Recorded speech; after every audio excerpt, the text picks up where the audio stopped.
Qala Allah Ta'ala Rabbana innaka man tudkhilin nara faqad ahzaitah. Artinya, wahai Tuhan kami, innaka sesungguhnya engkau, man tudkhilin nara siapa-siapa yang engkau masukkan ke dalam api neraka, lil khuludi fiha untuk kekal selama-lamanya di dalam api neraka, faqad ahzaitahu maka sungguh engkau telah menghinakannya, faqad ahantahu sungguh engkau telah menghinakan dan merendahkannya. Jadi orang-orang hamba-hamba Allah yang dimasukkan ke neraka itu berarti salah satu bentuk ya orang itu dihinakan sama Allah. Makanya kita jangan sampai ya dimasukkan ke dalam api neraka. Kita selalu mohon sama Allah, Rabbana atina fid dunya hasanah wa fil akhirati hasanah wa qina adzabannar. Ada kata-kata wa qina adzabannar. Selamatkanlah kami dari azab api neraka. Jadi orang-orang yang dimasukkan ke dalam api neraka, ya mungkin mereka itu di dunia ya kufur, kagak punya iman, sehingga mereka itu akan direndahkan, akan dihinakan oleh Allah Subhanahu wa Ta'ala. Karena kalau orang beriman, Allah udah janjiin siapa-siapa yang beriman, siapa-siapa yang beramal soleh, maka nanti Allah akan janjikan akan dimasukkan ke dalam surganya Allah. Nah berarti yang dimasukkan ke neraka siapa? Orang-orang yang tidak beriman. Nah inilah ya, makanya kita sebagai hamba Allah selalu minta kepada Allah agar kita ini terus dijaga iman kita, dipelihara iman kita sampai kita meninggal dunia. Itu yang dikatakan husnul khotimah. Kita selalu minta ya Allah biha, ya Allah biha, ya Allah bihusnil khotimah. Itu kan doa kita. Ya, Allah bilang, ya ayyuhalladzina amanu taqullaha haqqa tuqatih wa la tamutunna illa wa antum muslimun. Kalau bisa, kata Allah, jangan sekali-kali kamu meninggal dunia kecuali dalam keadaan Islam. Nah, ini mudah-mudahan ya Allah jaga kita, Allah pelihara kita ya, sehingga kita nanti ketika meninggal dalam keadaan iman Islam. Nah, ini Allah bilang innaka man tudkhilin nar faqad ahzaitah. Ya Allah, wahai Tuhan kami, sesungguhnya engkau orang-orang yang engkau masukkan ke dalam api neraka, maka sesungguhnya engkau telah merendahkan dan menghinakannya. Wa ma lizzalimina min ansor, dan tidak ada dari orang-orang zalim, orang-orang kafir ya penolongnya. Enggak ada yang bisa menolong lagi. Siapa yang bisa menolong di akhirat? Enggak ada kecuali Allah. Nah kalau mereka udah dimasukkan ke dalam neraka, siapa yang bisa menolong mereka? Enggak ada lagi. Wa ma lizzalimina min ansor. Jadi orang-orang kafir, orang-orang yang zalim itu nanti tidak akan mendapatkan pertolongan dari Allah Subhanahu wa Ta'ala. Makanya di hari kiamat Allah bilang begini, ada 7 kelompok manusia yang nantinya akan dikasih perlindungan. Yauma la zilla illa zilluh. Di hari itu tidak ada lagi perlindungan kecuali hanya perlindungan Allah Subhanahu wa Ta'ala. Ya, jadi orang-orang kafir, orang-orang yang zalim itu tidak akan mendapatkan pertolongan Allah Subhanahu wa Ta'ala. Jadi kata-kata lil zalimin artinya al kafirin, orang-orang kafir. Fihi wan uzzahir maudi al mudmari, di sini ditempatkan zahir di tempat mudmar. Isyaran sebagai salah satu bentuk ya informasi bitahsisil khizyi bihim, dengan dikhususkannya direndahkan mereka. Min zaidatun, ansor itu artinya apa? Yamna'unahum, jadi mereka ya menghalangi ya min azabillah. Jadi enggak ada yang bisa menghalangi mereka dari azab Allah. Artinya tidak ada yang bisa menolong mereka. Enggak ada yang bisa memberikan bantuan. Mereka akan diazab oleh Allah, mereka akan dimasukkan ke neraka. Satu pun tidak ada yang bisa menghalangi mereka dari azab Allah Subhanahu wa taala. Kenapa? Karena saat itu tidak ada lagi yang bisa menolong kecuali hanya Allah. Kita sebagai manusia nggak bisa menolong yang lain, nggak bisa. Ketika mereka dimasukkan neraka, kali kita bisa menolong, nggak bisa. Kecuali kalau diizinin sama Allah, yang disebut dengan syafaat. Itu syafaat artinya pertolongan. Ya itu nanti ada orang-orang tertentu yang istimewa yang dikasih izin sama Allah bisa menolong orang-orang yang ada di akhirat. Seperti siapa? Seperti Nabi Muhammad, kekasihnya Allah. Nah itu nanti Nabi Muhammad dikasih izin sama Allah bisa memberikan pertolongan yang disebut dengan asy-syafa'atul uzma, pertolongan yang sangat besar. Pokoknya kita sering baca selawat, ya banyakin baca selawat supaya apa? Supaya kita berharap nanti dapat syafaat, dapat pertolongan. Sebab di sana nggak ada lagi pertolongan kecuali hanya Allah yang bisa menentukan. Nah ada beberapa orang yang istimewa yang dikasih izin sama Allah bisa memberikan syafaat, bisa memberikan pertolongan. Para nabi, para rasul, kemudian para orang-orang soleh, ulama-ulama, guru-guru kita, itu nanti dia bisa memberikan pertolongan kepada murid-muridnya. Nah itu begitu, makanya kita disuruh mencintai orang-orang soleh begitu. Kita disuruh cinta dengan nabi, disuruh cinta dengan ulama begitu, karena mereka nanti termasuk orang-orang yang istimewa, yang memang dapat izin dari Allah bisa memberikan syafaat, bisa memberikan pertolongan. Ya, jadi syafaat-syafaat yang mereka ya berikan itu atas izin Allah Subhanahu wa taala.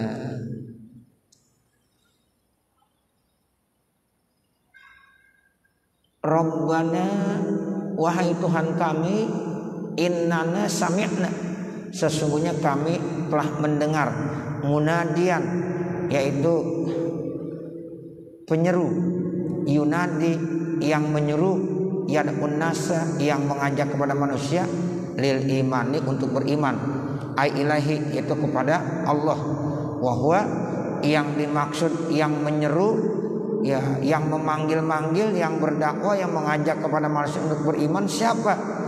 Wa huwa Muhammadun awil Quran. Bisa diartikan yang yunadi, ya, yang manggil-manggil itu adalah Nabi Muhammad, atau bisa diartikan yunadi, yang memanggil-manggil, yang menyuruh itu adalah Al-Quran. Jadi dua nih diartiin, bisa Nabi Muhammad, bisa juga Al-Quran.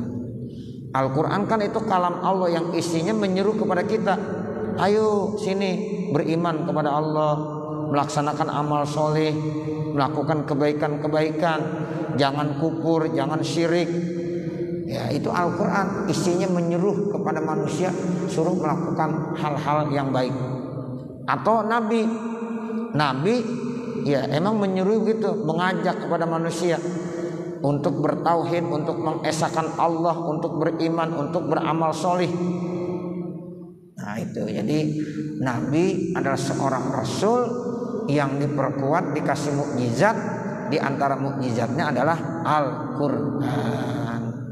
Makanya kita disuruh terus ngikutin Rasulullah, ya terus kita ngikutin apa yang ada di dalam Al-Quran. Karena memang Al-Quran dan Nabi Muhammad itu selalu menyeru, mengajak kepada manusia untuk beriman. Jadi Rabbana innana sami'na munadiya yunadi lil iman, sesungguhnya kami mendengar ada seruan yang menyeru untuk beriman. Nah itu siapa yang menyuruh, ya mengajak manusia untuk beriman? Yaitu Nabi Muhammad sallallahu alaihi wasallam, atau kitab Al-Quran. An aibi an aminu, yaitu dengan cara mereka disuruh beriman bi rabbikum, dengan Tuhan kamu, fa amanna, maka kami beriman. Tuh, Allah sudah menyuruh kepada manusia untuk beriman melalui kalam Allah, yaitu Al-Quran. Begitu juga Nabi Muhammad itu menyuruh, mengajak kepada manusia untuk beriman. Nah, orang-orang yang beriman bilangnya fa amanna, kami udah beriman. Alhamdulillah, kami udah beriman. Itu diberuntung. Tapi ada juga yang disuruh untuk beriman, dia nggak mau. Berarti dia tetap kufur, dia tetap ingkar terhadap seruan tersebut. Fa'amanna bihi, maka kami beriman kepada Al-Quran, maka kami beriman kepada Nabi Muhammad. Rabbana, wahai Tuhan kami, faghfir lana, ampunkanlah ya dzunubana, dosa-dosa kami, wa kaffir anna sayiatina, ghutta anna sayiatina, kemudian hapuskan segala kesalahan-kesalahan kami. Wala tuzhirha, jangan kau tampakkannya, bil iqabi alaiha, dengan siksaan di atasnya. Oh, ya Allah, saya udah beriman. Kalau saya punya dosa, ampunkan dosa-dosa saya. Kalau saya punya kesalahan, hapuskan segala kesalahan-kesalahan saya. Itu orang beriman kan selalu begitu. Ya, dia selalu berdoa. Ya, apa? Rabbana, ya zalamna anfusana wa illam taghfir lana wa tarhamna lanakunanna minal khasirin. Kalau kita enggak diampunin sama Allah, dosa-dosa kita banyak, maka kita akan termasuk orang yang rugi. Makanya kita selalu beristighfar, mohon ampun, supaya dosa kita, kesalahan kita diampunkan. Nah, dengan dosa dan kesalahan kita diampunkan, mudah-mudahan nanti kita enggak diazab, enggak disiksa sama Allah Subhanahu wa ta'ala. Wa tawaffana, dan matikanlah kami, ai akbid arwahana, cabut ruh-ruh kami, ma'a fi jumlatil abror, bersama-sama dengan orang-orang yang baik-baik, al-anbiya was salihin, yaitu para nabi dan para solihin. Terakhir minta supaya dimatikan dalam kondisi baik dan nanti dikumpulkan bersama orang-orang baik. Itu begitu. Watawaffana tuh begitu maksudnya. Ya, watawaffana ma'al abror, matikanlah kami ya Allah, nanti kami biar dikumpulkan bersama dengan orang-orang baik, bersama dengan orang-orang yang soleh. Ya, Masya Allah, yuhsyarul mar'u ma'aman ahabba, begitu kata Nabi. Seseorang itu nanti akan dikumpulkan bersama dengan orang yang dicintainya. Nah, makanya kita minta supaya dikumpulkan dengan orang-orang baik. Ya, orang-orang baik itu ya adalah para nabi, para rasul, para ulama, para solihin. Itulah mereka orang-orang baik. Ya, jadi kita minta tuh supaya mati nanti dikumpulkan bersama dengan mereka. Rabbana, wahai Tuhan kami, wa atina, dan berikanlah kepada kami, ai a'tina. Jadi atina artinya a'tina, berikanlah kepada kami, ma wa'atana, sesuatu yang telah engkau janjikan kepada kami, bihi, dengannya, ala, atas, al-sinati rusulika, melalui lisan-lisan rasul-rasul kamu, minar rahmati, yaitu rahmat kasih sayang, wal fadli, dan keutamaan, wasu'alihim, dan pertanyaan mereka, zalika, hal itu, wa in kana wa'duhu ta'ala, sekalipun janji Allah Ta'ala, la yukhlifu, tidak akan menyalahi, su'ala ayat alahum, permintaan, yaitu yang memang Allah jadikan mereka min mustahiqihi, yaitu dari ya orang-orang yang memberikan haknya, li annahum, karena mereka lam yatayaqqanu, tidak memiliki keyakinan, istihqaqahum, akan hak-hak mereka lahu kepadanya. Wa taqriru rabbana mubalaghatun fi tadarrui, sementara diulang-ulang lafaz rabbana itu untuk mubalaghah, benar-benar fi tadarrui, di dalam tadarru, kerendahan hati. Jadi di sini diulang-ulang Rabbana, Rabbana, Rabbana, itu menunjukkan manusia ingin merendahkan dirinya, jiwanya, semuanya di hadapan Allah. Sehingga bilang Rabbana, ya Allah Tuhan kami, Rabbana lagi, Rabbana lagi. Jadi lafaz Rabbana diulang-ulang itu menandakan begitu tadarruknya manusia di hadapan Allah, begitu rendahnya manusia di hadapan Allah Subhanahu wa ta'ala. Makanya kita sering baca doa gitu, Rabbana atina fid dunya hasanah, Rabbana taqabbal minna, Rabbana la tu'akhizna. Ada kata-kata Rabbana, ya kan? Ada Rabbana, Rabbana, Rabbana. Itu menunjukkan bahwa kita sebagai manusia tadarruk, merendahkan, ya, merendahkan diri kita di hadapan Allah. Kita nggak ada apa-apanya, Bapak Saudara. Apa sih yang kita bisa banggakan di hadapan Allah? Nggak ada. Apapun yang kita miliki itu sebagai, ya, pinjaman dari Allah, titipan dari Allah yang suatu saat itu akan diambil kembali. Makanya kita tadarruk, merendahkan diri kita kepada Allah. Makanya kalau berdoa kita biasanya Rabbana, Rabbana. Itu Rabbana mulu kita panggil. Artinya Rabbana itu wahai Tuhan kami. Itu artinya Rabbana. Rabbana atina, wahai Tuhan kami, berikanlah kepada kami kebahagiaan di dunia, kebahagiaan di akhirat. Ya, selamatkanlah kami dari azab api neraka. Ada lagi Rabbana la tu'akhizna, wahai Tuhan kami jangan kau siksa kami.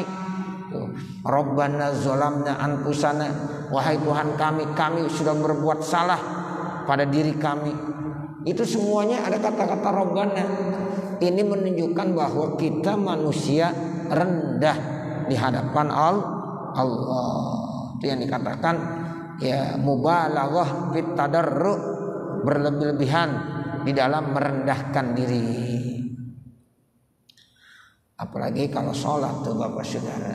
Kita kalau sholat tuh sujud. Sujud itu benar-benar kita menghambakan diri kita kepada Allah. Ya. Sujud kepala yang ada di atas kan mulia, ya. Kepala yang di atas mulia. Sujud ditaruh di bawah. Betul nggak? Iya. Pantat adanya di bawah. Ketika sujud pantat adanya mana? Di atas. Kira-kira ada nggak orang sujud pantatnya begini? Nggak ada, nggak sah. Yang namanya sujud kepala di bawah, pantat di atas, itu namanya sujud. Berarti kita rendah sekali di hadapan Allah Subhanahu wa ta'ala. Allahu Akbar. Nih jabah kita tempelkan ke tempat sujud. Kepala kita taruh di bawah. Pantat yang bisa dibawa di atas. Ya, ini berarti manusia rendah di hadapan Allah. Enggak ada tuh yang perlu dibanggakan. Makanya kita nggak boleh tuh sombong, nggak boleh membanggakan apa yang kita miliki. Yauma la yanfa'u malu wala banun illa man atallaha biqalbin salim. Hari di mana manusia nanti berhadapan dengan Allah di hari kiamat, tidak ada lagi manfaatnya harta, enggak ada lagi manfaatnya pangkat, enggak ada lagi manfaatnya jabatan, enggak ada lagi manfaatnya anak dan keturunan. Yang selama ini kadang-kadang manusia begitu bangga, begitu sombong dengan harta yang dimilikinya. Manusia kadang-kadang begitu angkuh dengan jabatan yang sedang disandangnya. Manusia kadang-kadang angkuh, ya, dengan keturunan-keturunan yang dibanggakannya. Tapi saat menghadap Allah Subhanahu wa ta'ala, itu semuanya nggak ada artinya sama sekali, tidak bisa bermanfaat sama sekali. Illa man atallaha biqalbin salim, kecuali orang-orang yang menghadap kepada Allah membawa hati yang bersih. Itu yang paling penting, qalbun salim Bapak Saudara. Qalbun salim itu artinya hatinya bersih, punya iman, Islam, ihsan. Tuh, iman, Islam, ihsan itu yang bisa memberikan keselamatan. Ya, makanya kita harus selalu, ya, beriman. Ya, orang yang beriman namanya mukmin. Kita harus selalu Islam. Orang yang Islam namanya muslim. Nah, ihsan, orang yang ihsan itu namanya muhsin. Muhsin itu artinya selalu melakukan kebaikan. Yuk tanamkan kebaikan di mana saja. Itu namanya kita muhsin, orang yang selalu memberikan kebaikan-kebaikan. Itu yang harus kita bangga. Ya, atallah biqalbin salim, datang menghadap kepada Allah membawa hati yang bersih. Jangan punya sifat dengki, jangan punya sifat hasud, sombong, riya, ujub, takabur. Itu penyakit hati namanya, yang bisa merusak ibadah. Ibadah kita tuh bisa rusak gara-gara kita punya dengki, ya, punya sifat hasud, sombong, apalagi riya, ujub. Kita ibadah riya, kita ibadah ujub, sum'ah, itu rusak ibadah kita semuanya. Ya, ini yang dimaksud kita ulang-ulang Rabbana Rabbana mubalaghatan fit tadarruk, seperti itu. Wala tuhzina, dan jangan kau hinakan kami yaumal kiamati, di hari kiamat. Ya Allah, jangan sampai kau hinakan kami nanti di hari kiamat. Ya Allah, muliakan kami ya Allah di hari kiamat. Jangan kau rendahkan di hari kiamat nanti. Jangan kau hinakan kami nanti di hari kiamat. Orang-orang kafir kan begitu, dihinakan sama Allah. Ya, dimasukkan ke dalam neraka, ya itu namanya dihinakan sama Allah. Nah, kita orang beriman minta jangan kau hinakan saya ya Allah. Artinya jangan dimasukin ke neraka. Orang-orang yang dimasukkan ke dalam neraka itu berarti dapat penghinaan dari Allah. Nah, kita selalu berdoa, wala tuhzina yaumal qiyamah. Ya Allah, jangan kau hinakan kami ya Allah nanti dari kiamat. Tuh, artinya jangan kau masukkan kami ke neraka. Innaka la tukhliful mi'ad. Sesungguhnya Allah tidak pernah menyalahi janji-janjinya. Al-wa'di la tukhliful mi'ada, al-wa'da bil ba'si, janji dengan dibangkitkan, wal jazai, dan akan terjadi pembalasan. Allah janjikan manusia nanti akan dibangkitkan kembali setelah meninggal dunia. Itu Allah janjinya begitu. Enggak mungkin Allah mengingkari janjinya. Manusia kalau mati itu di alam kubur, walaupun udah ratusan tahun, udah habis semuanya, tulang-tulangnya udah hancur semuanya, tetap nanti akan dibangkitkan. Sebab ini janji Allah. Ya, di alam kubur nanti akan dibangkitkan kembali, dihidupkan kembali sempurna. Itu tulang-tulangnya udah hancur, disempurnakan lagi sama Allah. Kemudian dikembalikan ruhnya. Jadi ruh manusia itu disimpan sama Allah. Kalau udah meninggal disimpan. Kalau ruh orang-orang baik itu adanya di Illiyin. Kalau ruhnya orang-orang yang tidak baik di Sijjin. Innal abrara lafi Illiyin wa innal fujjara lafi Sijjin. Itu begitu.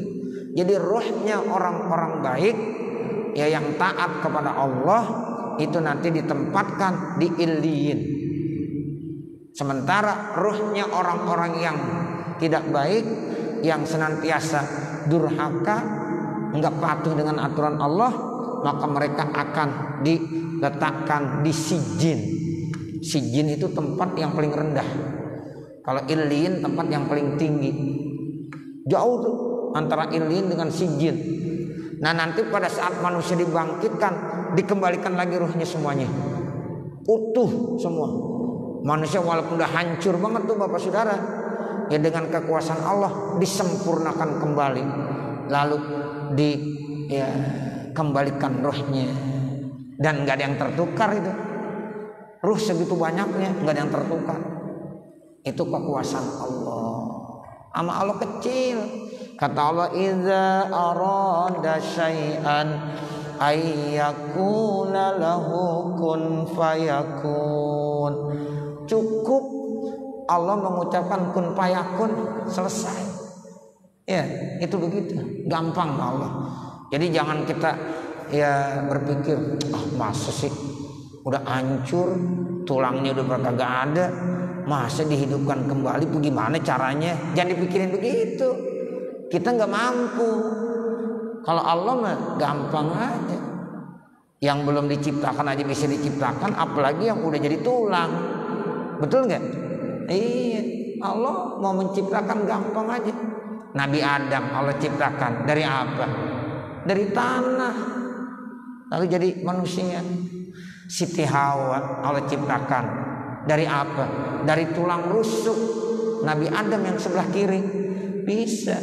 Nah setelah itu manusia diciptakan dari air sperma. Ini kita nih termasuk yang Allah ciptakan dari air sperma. Air sperma orang tua kita, ayah kita, kemudian disimpan di dalam rahim ibu kita, lalu sebulan 2 bulan berubah dari nutfah menjadi alaqah, dari alaqah berubah menjadi mudghah, dari mudghah kemudian nanti ditiupkan ruhnya, kemudian pada saat usia udah sempurna yaitu 7 bulan, ada yang 9 bulan lahir jadi manusia. Itu kekuasaan Allah. Ada lagi yang Allah ciptakan nggak ada orang tuanya, Nabi Adam. Ya, ada lagi yang diciptakan cuma ibunya doang, nggak punya ayah, Nabi Isa. Nah kalau kita ada ayah, ada ibu, itu semuanya Allah yang ciptakan.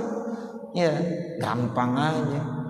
Nah, apalagi nanti kalau kita udah mati, kita ditaruh di dalam kubur, disimpan di dalam kubur udah berpuluh-puluh tahun, bahkan ratusan tahun, bahkan ada yang ribuan tahun, udah hancur tulang belulangnya, tapi tetap nanti Allah janji akan dibangkitkan. Akan dibangkitkan tuh. Itu janji Allah akan dibangkitkan. Nah janji Allah nggak pernah ya ingkar Allah, karena ada ayatnya nih, innaka latukhliful mi'ad. Allah tidak akan mengingkari janjinya. Ya pasti akan terjadi yaumul ba'si. Bahkan bukan yaumul ba'si aja, yaumul jaza, hari pembalasan. In khairan fa khairun wa in syarran fa syarrun. Kalau orang itu melakukan kebaikan-kebaikan, nanti akan diberikan ganjaran balasan kebaikan. Kalau orang itu melakukan kejahatan-kejahatan, dosa, nanti akan dibalas juga dengan kejahatan dan dosa. Tuh, jadi tergantung amalan manusia. Ya, itu begitu. Makanya kata Nabi Muhammad, i'mal masyi'ta. Silahkan Anda bekerja, berbuat, beramal sesuai dengan kehendak Anda. Apa aja yang kamu kerjakan boleh, kata Nabi. Tapi ingat, fa innaka majziyun, nanti kamu akan dibalas. Jadi apa yang kita kerjain itu semuanya tidak lepas dari pembalasan. Allah akan balas semuanya, Allah akan catat semuanya. Ya, makanya tempat aja bisa menjadi saksi. Bapak, saudara duduk di tempat ini, itu tempat itu nanti akan menjadi saksi. Ya Allah, ini saya bersaksi bahwa hambamu itu yang namanya si A, yang namanya si B, tiap malam Rabu hadir di Masjid Jami Al-Furqan. Nah, itu begitu. Bapak sholat, itu tempat sholatnya jadi saksi. Makanya kadang-kadang orang kalau sholat ya, sholat fardu di sini tempatnya. Entah sholat sunnahnya kadang-kadang dipindah, bukan di sini, dipindah ke sini. Nah, kadang-kadang dari sini nanti pindahnya ke sini. Kok kenapa sih orang pakai sholat begitu, pakai pindah dari sholat fardu di sini, sholat sunnahnya ntar di sini, supaya semakin banyak tempat-tempat yang menjadi saksi. Itu alasannya begitu.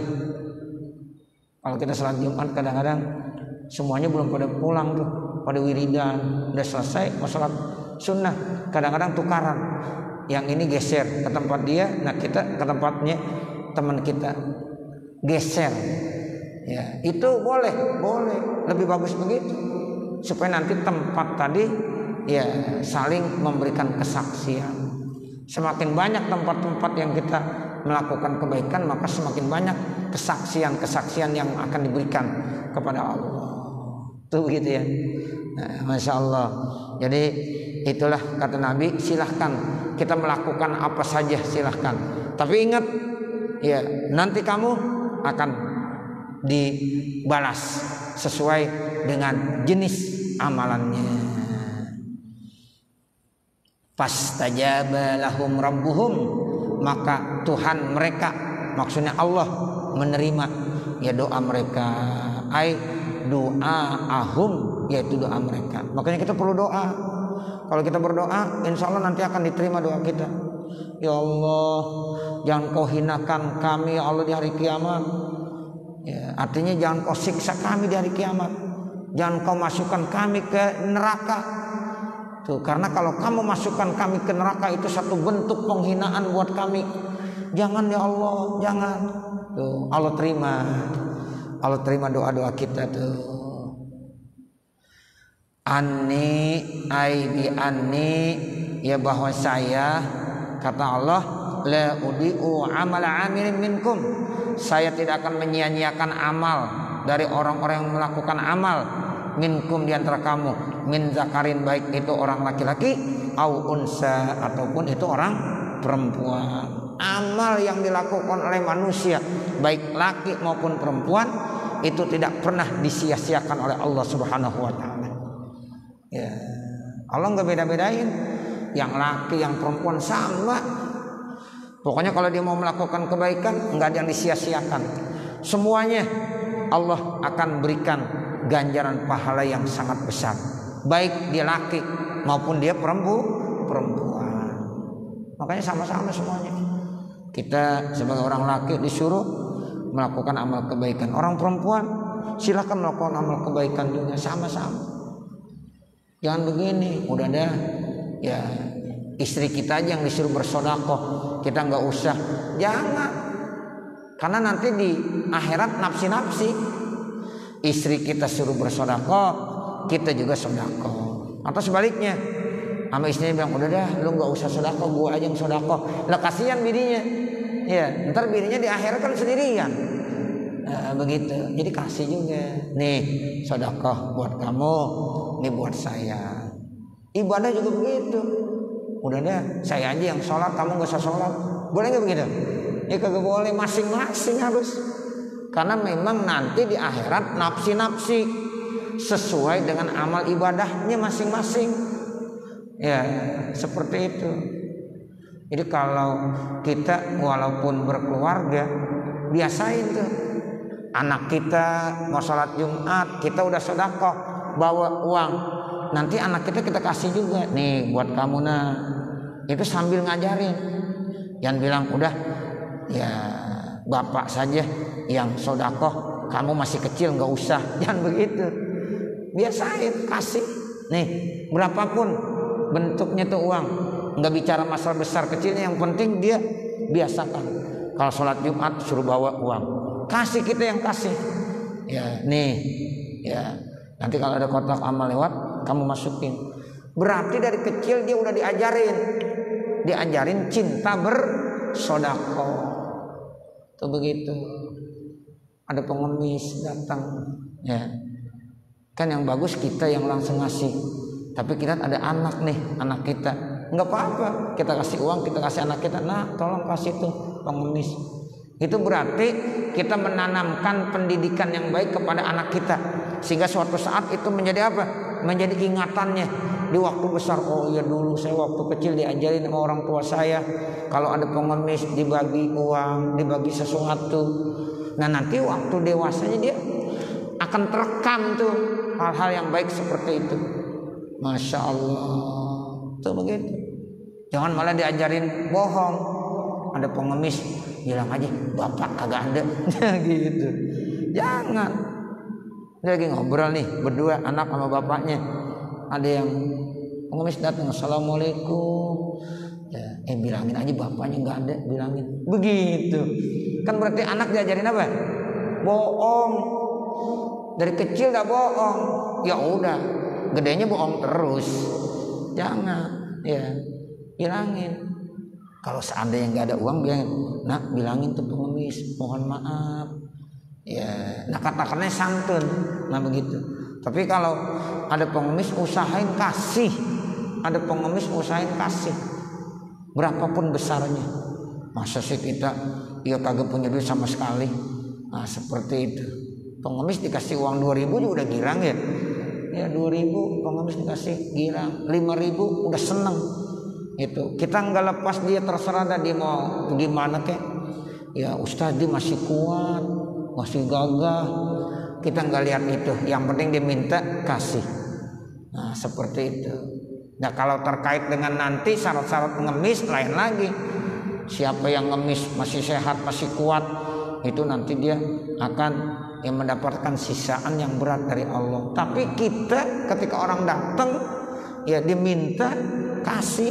Kalau enggak, ucapkan kata-kata yang sopan, yang santun.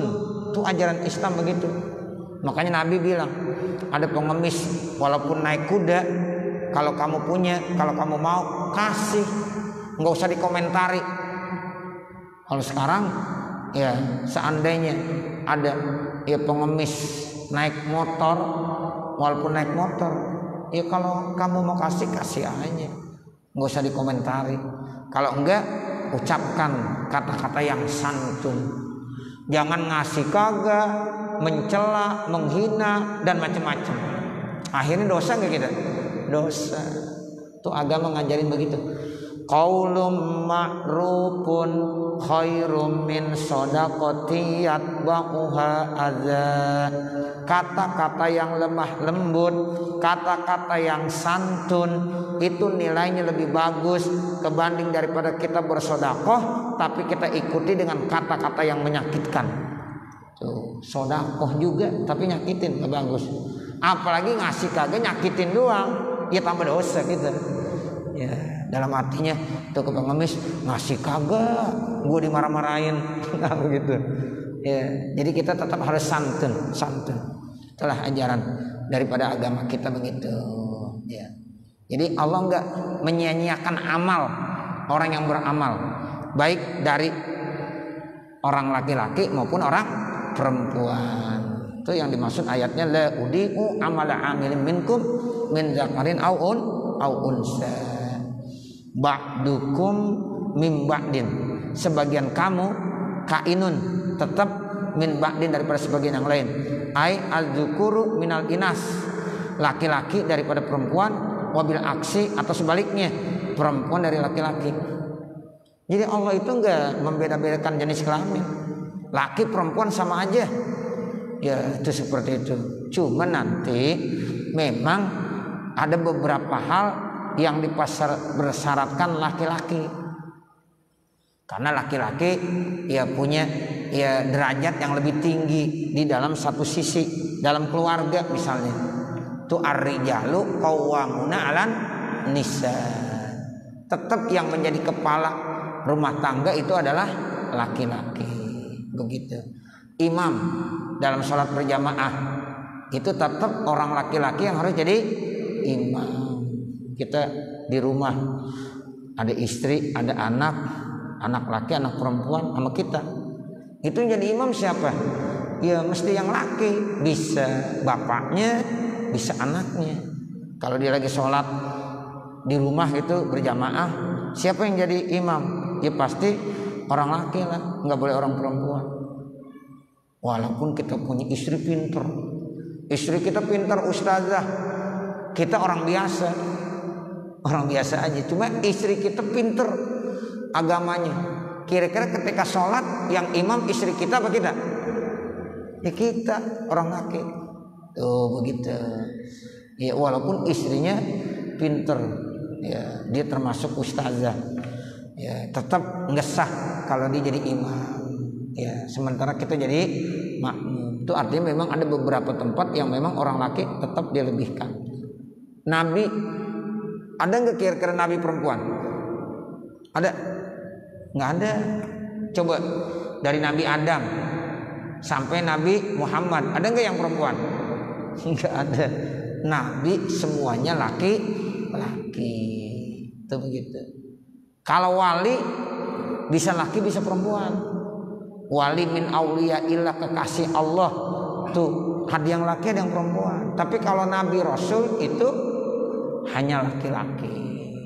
Jadi dari segi amal ibadah Allah tidak membeda-bedakan ya antara laki dengan perempuan. Ini yang dimaksud ya la udi'u amala amilin minkum min zakarin au unsa ba'dukum min ba'din. Satu ya merupakan bagian daripada yang lainnya, satu kesatuan. Allah nggak beda-bedain. Artinya hum sawaun, tuh begitu. Mereka itu laki maupun perempuan sama fil mujazati bil a'mali, di dalam diberikan balasan dengan amal-amal. Watar kita diiha, dan ditinggalkan menyanyiakannya, sama.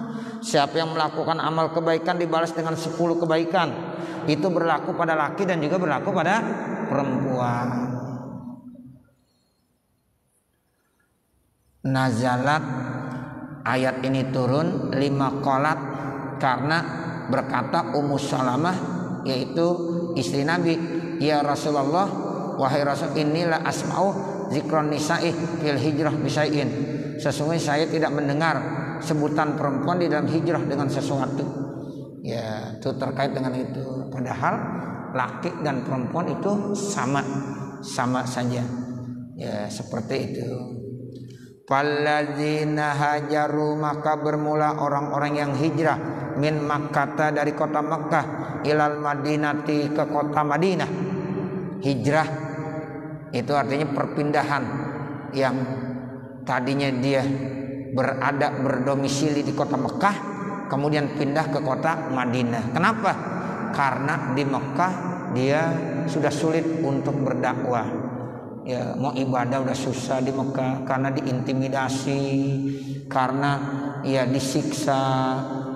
Sehingga saat itu Allah berfirman, udah dah orang-orang beriman daripada di Mekah disiksa, diintimidasi, ya udah keluar aja dari Mekah, hijrah. Makanya ada perintah hijrah. Ya, Nabi hijrah dari kota Mekah ke Madinah. Itu seperti itu. Jadi saat itu Nabi udah susah, maju kena mundur kena, untuk mengembangkan dakwah Islamiyah di Mekah kelihatannya udah susah. 13 tahun Nabi berdakwah di Mekah kelihatannya agak susah, nggak bisa berkembang. Begitu. Sehingga Nabi diperintahkan untuk hijrah. Nah, orang-orang yang beriman juga diperintahkan untuk hijrah. Ini hijrah satu pengorbanan banget. Kagak bawa harta, rumah tinggalnya ditinggalkan, kampung halamannya ditinggalkan, ya langsung ke Madinah. Kan kagak mungkin kita bawa rumah ke Madinah, ya nggak bisa. Kebunnya, tanahnya, kebun kormanya ditinggal udah, ya di ke Madinah kosong. Dia nggak bawa apa-apa, kekayaannya ditinggal. Itu namanya pengorbanan. Ya, itu agama memang perlu pengorbanan. Itu orang-orang Mekah pada berangkat hijrah ke Madinah. Ternyata di Madinah itu sambutannya sangat bagus. Ya, sehingga perkembangan Islam di Madinah cepat, 10 tahun. Kalau di Makkah Nabi berjuang 13 tahun, di Madinah 10 tahun, tapi sempurna udah. Allah turunkan ayat al-yauma akmaltu lakum dinakum wa atmamtu alaikum ni'mati wa raditu lakumul islama dina. Tuh, jadi dengan ayat ini ternyata Islam sempurna udah. Setelah ayat al-yauma akmaltu lakum dinakum wa atmamtu alaikum ni'mati wa raditu lakumul islama dina, enggak lama Nabi wafat. Kenapa? Udah sempurna. Ajarannya udah sempurna.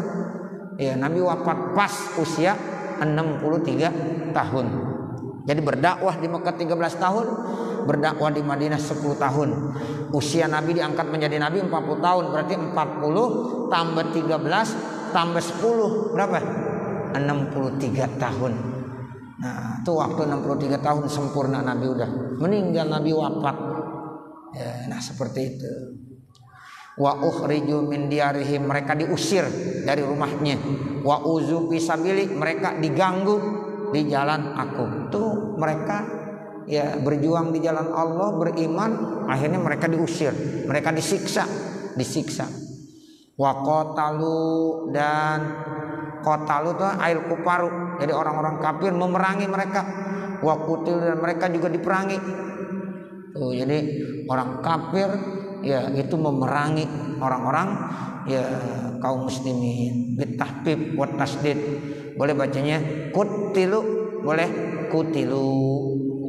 Wa fi qiraatin bitaqdimiha, ada lagi yang bacanya dahulu wa kutilu wa qatalu, ada yang baca wa qatalu wa kutilu.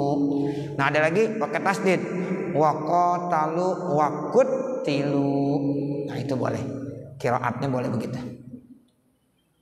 La ukaffiranna anhum sayi'atim, saya akan hapuskan dosa-dosa mereka.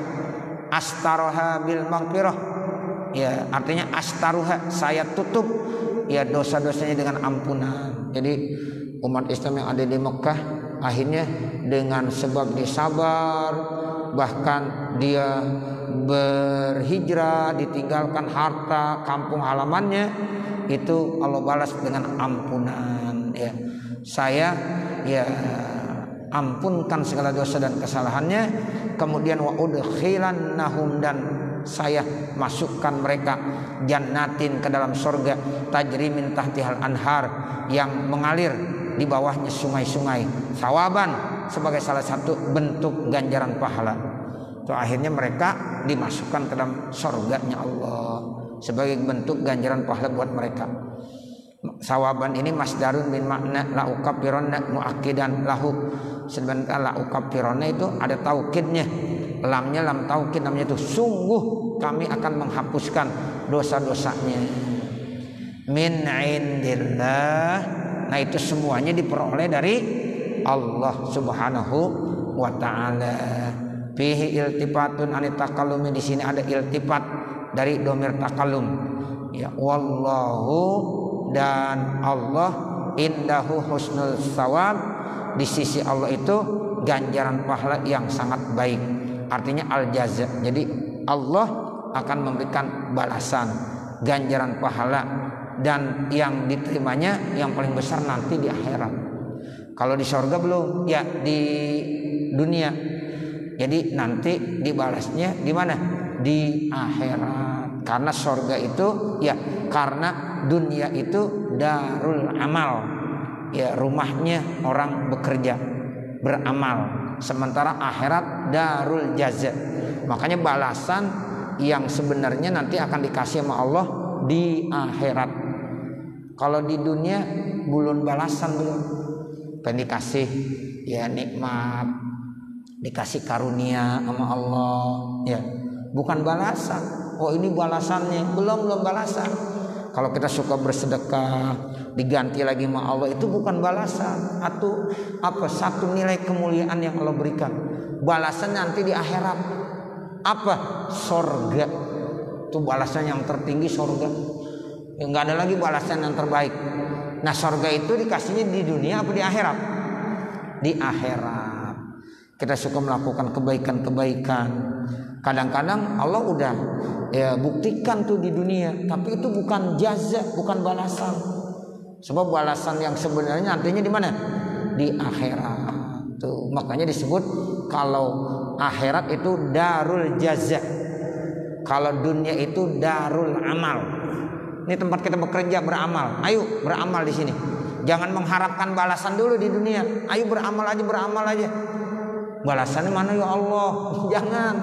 Ini kadang-kadang kita masih di dunia udah minta balasan. Jangan. Ya, udah beramal aja, beramal sebanyak-banyaknya. Balasannya nanti di akhirat. Nah, kalau kita diberikan kebaikan-kebaikan itu bukan berupa jaza, balasan. Insya Allah mudah-mudahan bentuknya positif, baik. Kalau kasih karunia, rahmatnya. Tapi nanti ya balasan yang terbaik itu surga. Ya, surga adanya di mana? Di akhirat. Makanya dibilang wallahu indahu husnus tsawab. Artinya Allah yang akan memberikan yang terbaik balasannya, yaitu surga yang nantinya akan diberikan di akhirat. Nah, nanti baru wa nazzala lamma qalal muslimun dan seterusnya. Mudah-mudahan apa yang kita baca pada kesempatan malam hari ini ada manfaatnya. Amin ya rabbal alamin. Wa sallallahu ala sayyidina Muhammadin wa ala alihi wa sahbihi wa sallam. Walhamdulillahi rabbil alamin. Al-Fatihah. A'udzu billahi minasyaitonir rajim. Bismillahirrahmanirrahim. Alhamdulillahi rabbil alamin. Arrahmanir rahim. Maliki yaumiddin. Iyyaka na'budu wa iyyaka nasta'in. Ihdinas siratal mustaqim. Siratal ladzina an'amta 'alaihim ghairil maghdubi 'alaihim waladdallin. الضالين رب اغفر لي ولوالدي آمين. Bismillahirrahmanirrahim. Alhamdulillahirabbil alamin. Hamdan yuwaffi ni'amahu wa yukafi mazidah. Ya Rabbana lakal hamdu wa lakas syukru kama yanbaghi li jalali wajhikal karim wa li 'azimi sultanik. Allahumma shalli ala sayyidina Muhammad wa ala ali sayyidina Muhammad. Allahumma shalli ala sayyidina Muhammad wa ala ali sayyidina Muhammad. Allahumma salli ala sayyidina Muhammad wa ala ali sayyidina Muhammad.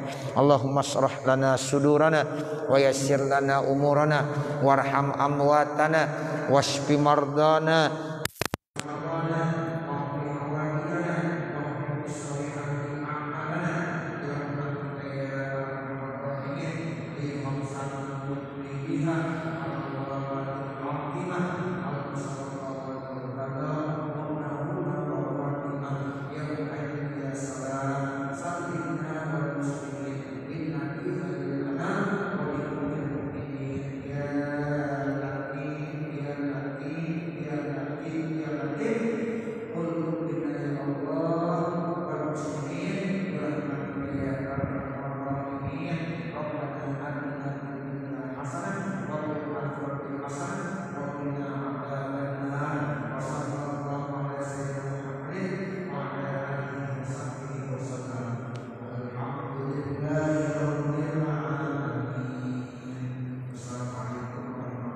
Amin.